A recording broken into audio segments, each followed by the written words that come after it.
Hi, this is part 2 of why I believe the Great Reset of 2020 is one of the biggest opportunities for you and for humanity as a civilization, but only if we're ready to make the necessary energy shift.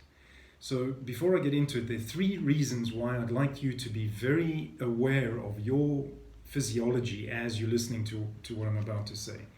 The first is that I'm on your side. So in 2004, when I had an out-of-body experience, I had received a crystal clear vision of a future society. So I know that I'm working towards the same thing that you are. I've been in the space of systems change for more than 10 years.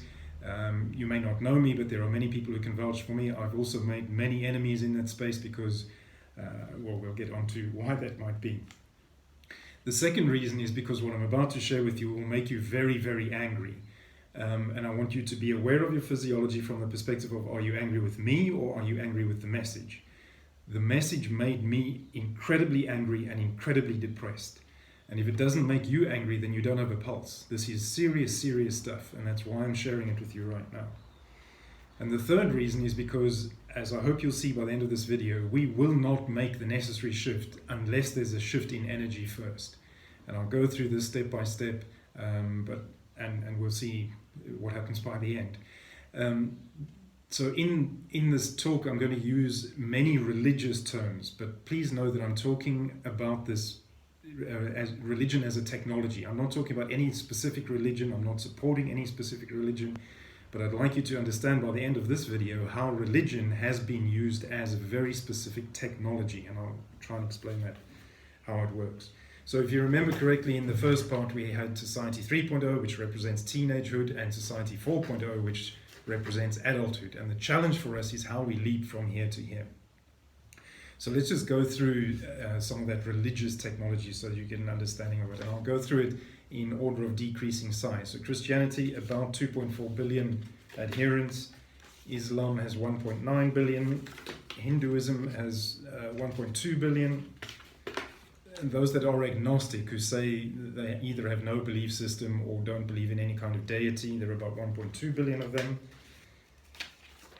Buddhism, 506 million. Now the key point here is that they all belong in this particular religion, and I'm going to explain why that's relevant. So, and there are many other religions. Obviously I'm just touching on the biggest ones, the ones that have made the most impact on human development so far. So one explanation that Elizabeth Soteris gave me, which made a huge amount of sense, is that you can consider all of those religions on a scale similar to the musical scale. So let me have a look here. So on this side we've got the deeper low-level notes, and on this side we've got the higher treble notes. I'm not a musician, so forgive me if I use the wrong phrases here. On this side of the scale are all the religions that keep us dense and heavy and in the physical world. Christianity is on the extreme right on this particular scale here. On this side are the more mystical religions, the metaphysical, the spiritual, those that are not that concerned with the physicality of existence. And then obviously you've got the scale all the way in between, and religions fit on somewhere on that scale. So now I want to talk about the world system religion, which is this entire box, which includes all of the religions we've just had a look at so far. As I said, we're going to be discussing this from a religion as a technology perspective, not any specific individual religion. I will refer to Christianity because that's the one I'm most familiar with, but everything that I say about Christianity applies to each of the other religions too. So there are a number of components that a religion consists of. The first is an origin story. So for Christianity, it was all about the birth of Jesus. The second component is a container or a deity. Now there's a subtle difference there. So a deity in Christianity, it would be God, but in atheism, it would be science. So it's a container that holds a belief system. And there are all kinds of symbols that help adherents of the religion understand it better. You've got to have a symbol to make ideas easier to understand. The third component of each religion is that of purpose. So it starts with the human situation, and it then tries to provide some reason for striving towards a life purpose or a reason for existence. The fourth component is the idea of afterlife. So what happens when your physicality ends, and what is the explanation given for the afterlife? So the Christian version of this is heaven or hell. Depending on the actions that you take during your physicality, you end up in either heaven or hell. The fifth component is practices. So what are the rituals, what are the observances, what are the things that you do in that particular religion? So for Christianity, it's prayer, it's Bible study, there are various holidays that you remember, there's Easter, there's Christmas. And remember, in each religion there are similar components. So we're talking about how is it religion made up, how does it work? And then the final component is the idea of sacred texts. So in Christianity, the sacred text is the Bible, the Old and New Testaments, and I'm going to get onto what the sacred texts are for those who have no belief system, atheists or those who believe in science. That's a key part of this particular religion system. Okay, now taking each of those components, those things that make up a religious system, let's unpack the entire religion or entire belief system using those same components. So the first is the origin story of this religion. Remember, we're talking about it as a collective group of ideas. It's the world religion, if you wish. So the origin story here is something that happened in 1067. Now, most people can remember the date 1066 because that was the Battle of Hastings. The most important part of what happened after the Battle of Hastings was something called the William Charter, and it was an agreement between the conqueror and the City of London.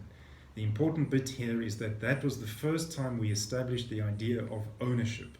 So this was the origin story of this particular religion. So the container of this religion is dominion over all the earth. Now this views the earth as hostile. It views that it's necessary to have authority, it's necessary to have control, and you may refer to this as the idea of patriarchy, but the overall container of this is dominion over all the earth. And so what is their purpose? The purpose of this religion is to divide and conquer. And I remember the belief system that we're talking about here is different to the individual belief system. So this may not refer to you, but the people who created this religion, the purpose of it, the only reason for its existence is to divide and conquer. Okay, I'm just making sure I'm covering everything. So in the next component is the afterlife, and the important bit about this religion is that it assumes that the end of physical life is the end of all being, that there is nothing that happens after death. And that makes a huge impact in terms of how your behavior in this physical presence is determined. If you think everything is going to end after physicality ends, then it changes the way you think about something. So this is the teaching of this religion as far as the afterlife is concerned, is that when you die, everything stops. So now, some of the practices, all of the practices in this religion are designed to divide and conquer. So politics, left and right, red and blue, there always must be the two competing against the other. Sport, now there's nothing wrong with sport itself, but when you end up in clash and competition because your team is better than the other team, it's all part of the religion designed to divide and conquer. So religion itself is a tool of the greater meta-religion because there's contest between the two religions. And an important point here is activism, because activism is a tool that is part of this meta-religion.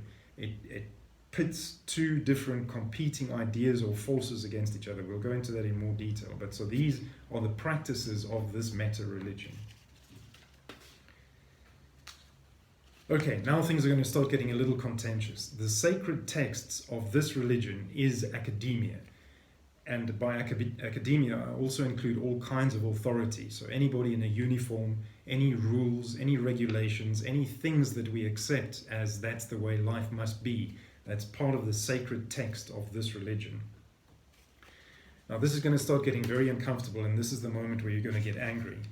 So I want to thank my friend Yin here in Cape Town who introduced me to the idea of stop, reset, go. What we've achieved so far as part of the reset of 2020 is to clearly show the necessity of stop doing what we've done in the past. But that's insufficient. We've got to take it a little further now and say, how do we reset? Not only resist, not only do the stop bit, but a very important part is the reset. My aim with this video is to try and get you to reset by making you angry, by telling you the things I'm going to say. All of this is fully backed up. There'll be links underneath here so that you can check that what I'm saying is accurate. But the point is that we can't go until we've done this major reset. And it's not an easy reset to make, but bear with me. In the first video, I mentioned Saul of Tarsus and his conversion moment when a bright light caused him to fall off, whether it was a horse or donkey, I can't remember. This is your conversion moment. Bear with me. Here's a very interesting quote from Albert Einstein, sent to me by my friend Boris in Canada. Boris, I hear you, thank you. The most important decision we make is whether we believe we live in a friendly or hostile universe. So here's the hostile universe, and here is the friendly universe. And the trick is whether you can make the leap from one to the other. Hold on to your hats. I want to introduce you to an organization called EDGE. These are, and this is by their own admission, these are the people that are rewriting our global culture. So that's a pretty steep claim that they're making. There are three important names that you need to know about this particular organization. You may not know the first two, the third one you will definitely know. The first is John Brockman. The second is Stuart Brand. And the third is Jeffrey Epstein. Now, you're obviously very aware of the perversion stories about Jeffrey Epstein, but it has a lot more to do than with young girls. And what I'm about to say, I don't want to diminish in any way the trauma that the young girls went through. But what they were really doing there is the perversion of science. They've run billionaire dinners for many years in which they entertained and educated people from academia, people from religious circles, all kinds of movements. And the idea here was what they were trying to achieve is to keep religion down on this level here. They didn't want to get anywhere up here. And so most of our science has been perverted. Now, if what I'm saying is true, it means that we've based our entire reality on some flawed science. I'm going to get deeper into this because this is profound stuff. That perversion of science is often referred to as a concept called Wetiko. And it's a Native American concept that it refers to the perversion of reality. Now, let's unpack this a little bit further. And to do that, I'm going to look at the different symbols that we use. Now remember, when you use a symbol of a religion, it implies that you believe that religion. So if you regularly use a Bible, or if you put your hands together and pray, or if you worship at the cross, it means that you are a Christian. You believe in the Christian religion. And when you use the symbols that I'm about to show you, it means that you believe in that particular religion. Now this is the bit that made me unbelievably angry and depressed, because I was convinced that I was not a religious person. I was convinced that with the various religious experiences that I had, that I was now spiritual. But I am absolutely a steadfast believer in this system right now. I am infected by Wetiko, and my claim is that you are too, and I'm going to try and show you, and then we can figure out what we're going to do about that. So the first is the solar calendar. If you're using the solar calendar in any way, that's the first sign that you are possibly infected by Wetiko. A lunar calendar is much more in tune with the rhythm and resonance of the planet. And all of us, with very few exceptions, use the solar calendar. So there's the first clue that something is wrong in the way you believe life works. The second clue is ownership. And so ownership, remember, goes right back to the date of 1067, when the idea of ownership, the idea that we hold onto something, that was first instilled. That was our origin story. I'm going to give you some examples of what I mean by ownership, because it's not that obvious. So the first is high fashion. If you're walking around with any kind of brand label on, then it means that marketing guys have got to you and have caused you to trigger with this idea of ownership, that a high fashion brand is the necessity to own that brand is an important thing. So they've conned you into that. You're aware of Edward Bernays as the father of spin. That was his big thing, getting us to buy into this idea of ownership. Think about jewelry. So if you wear any form of jewelry, you are admitting ownership to the people who extracted those precious metals or diamonds or whatever it was out of the ground. Think about a ring on your finger when you're married. Think of the concept of marriage itself. You are admitting that you are owned by somebody else. These are pretty deep.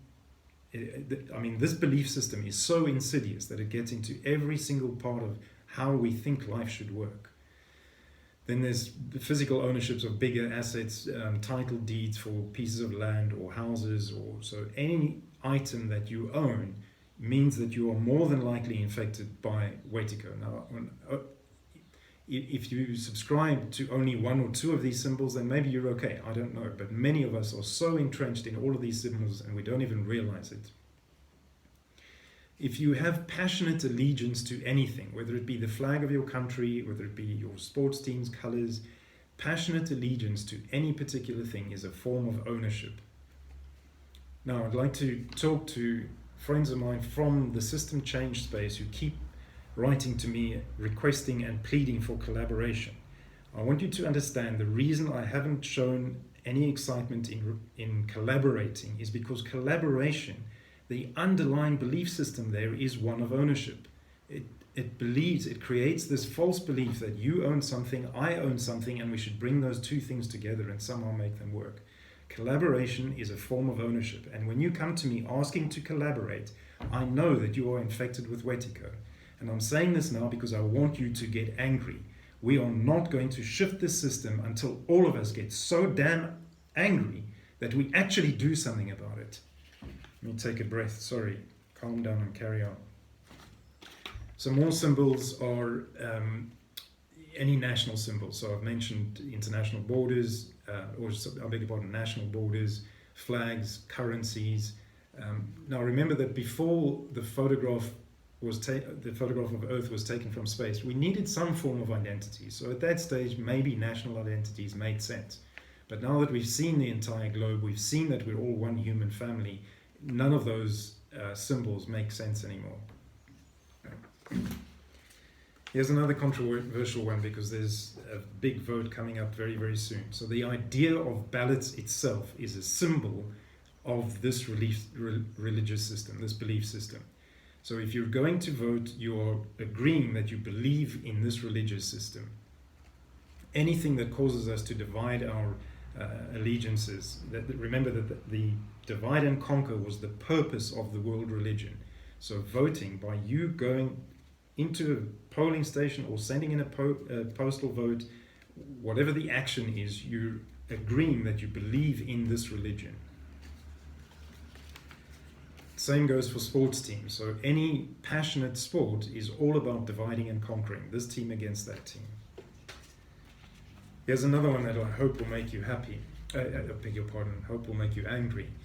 If you're involved in any kind of conflict or resistance, if you're using protest in any shape or form, you are supporting the idea, supporting the original purpose of this religious system, which was to divide and conquer.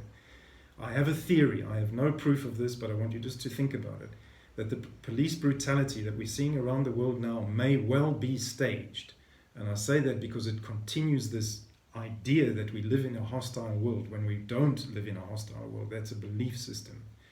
So the seed that I'm planting here, no matter how successful your movement may be, no matter how grounded in flawed science your movement may be, you are engaging in an activity that supports the underlying purpose of this religion. This is serious, serious stuff, and it's time for us to honestly decide what we're doing about the future of humanity.